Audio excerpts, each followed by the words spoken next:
Welcome back, Sunrisers. So while our holiday season may not bring snow, the cooler temperatures and breezy weather can still impact our health. The drop in temperature can actually affect our immune system, respiratory health, and overall well-being.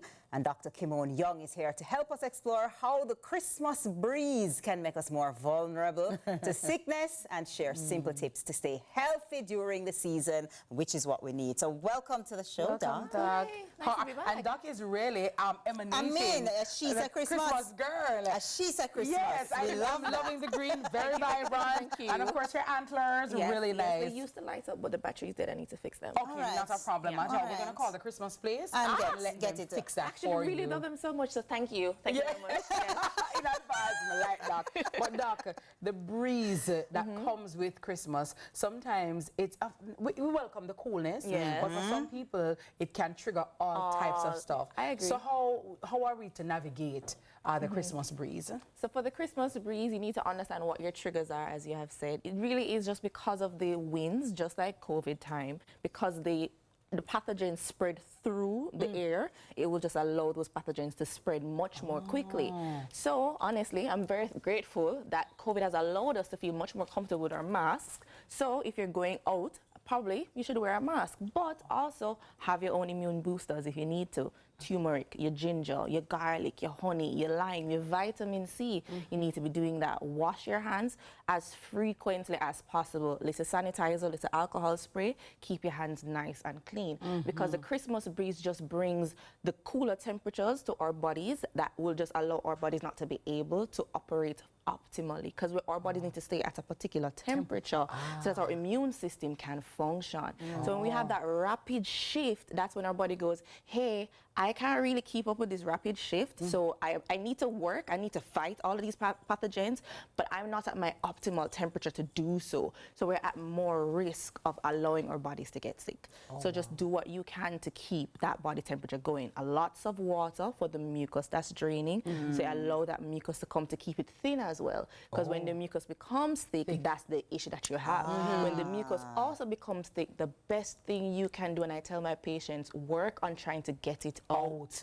Don't swallow it. And I'm actually just recovering myself, so I will actually try and cut my hands like a physiotherapist to try and get it out, to break it up, to break up the cold. Garlic is really good in helping to break up cold. If you're going to get something over the counter, you need something that says a mucolytic. That's lytic meaning break, mucus. So you need a mucolytic to break that up. But Doc, let me ask you though, because we're still in, as we were mentioning earlier, that COVID is still very real and it is still happening. Some persons are of the view that this bad cold that is going around is a new strain or another strain of COVID. How can we differentiate between COVID and say the flu?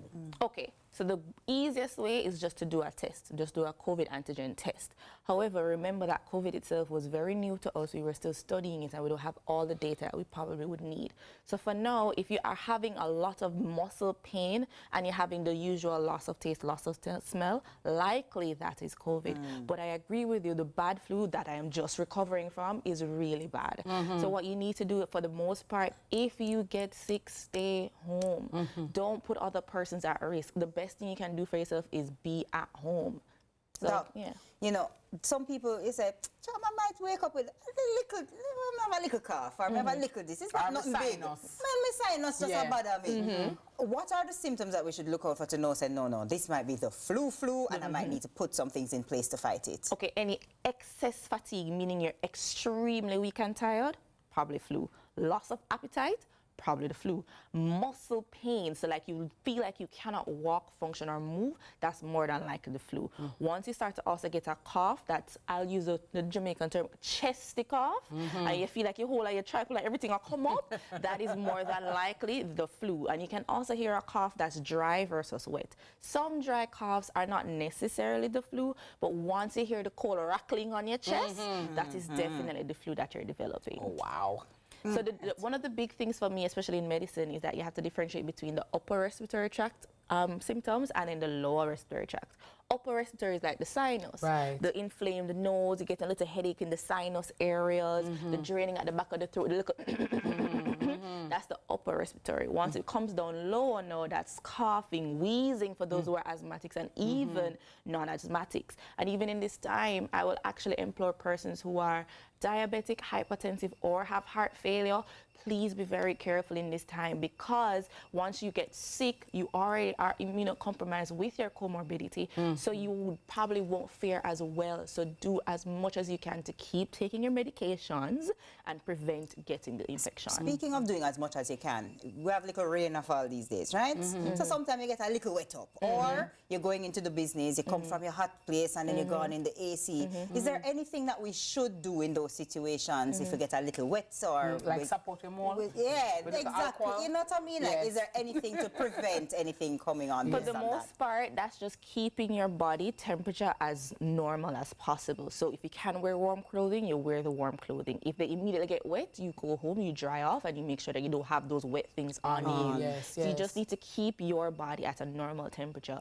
And I also would advise, if you are somebody who exercises, don't stop going to the gym once you can, because once you allow your metabolism and your own heart rate to increase, it can help with regulating that temperature as well. So once you get wet, take it off. If it is that you're going in and out, you may opt to probably have like a little Halls or lozenges or something to help you with the throat. Keep the throat as warm as possible as well as can wear a scarf. Can wear a scarf. Or a towel. If you have towel. And if you have something to cover the face, or would it be a mask, that would be very good as well, because you want to keep those airways warm. Doc, finally, let me just ask for the children, right? Especially like babies, right? Who are like teething. Baby got a peg, right? Teething. What can we do to protect the young ones from the flu that's out there, because they are also at risk? Okay, for the young ones, the same thing, giving them as much water as possible, depending on what age that they're at. But for the most part, Auntie Granny and everybody who wants to come, don't have to kiss up baby. Keep your mouths off people's children. And if they're going to touch your child, hi, can you just wash your hands for me, please? Before put on a mask. That's what you can do to protect the young ones, because I can tell you at this time, we have a lot of asthmatics coming into the children's hospital, and a lot of persons coming with these respiratory infections, and the kiddies have some superbugs sometimes that are actually very difficult to fight.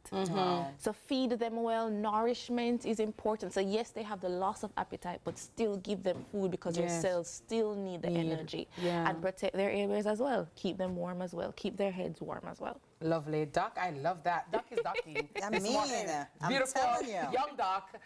You know, Kimone Young. Really gotta good. tell you. Really Thank good you info. so very much, Doc. Very, very good information. Nice to have you here. And we wish you all the best for the season, and all the best for 2025 when it comes. And get 2 batteries for the hot there. We need to Yes, see it in its full I glory. also would like a treetop or Christmas place, so thank you. Wow. Doc asked what you want, right? What the Lord said, ask and it shall be given. Yes. Well, thank you so very much, Dr. Kimone Young, for giving us this update this morning. I hope the information helped you, and we do hope that you will implement same, all right? Next up, it is Money Masterclass, brought to you by none other than Guardian Life. Stay with us. We'll be right back.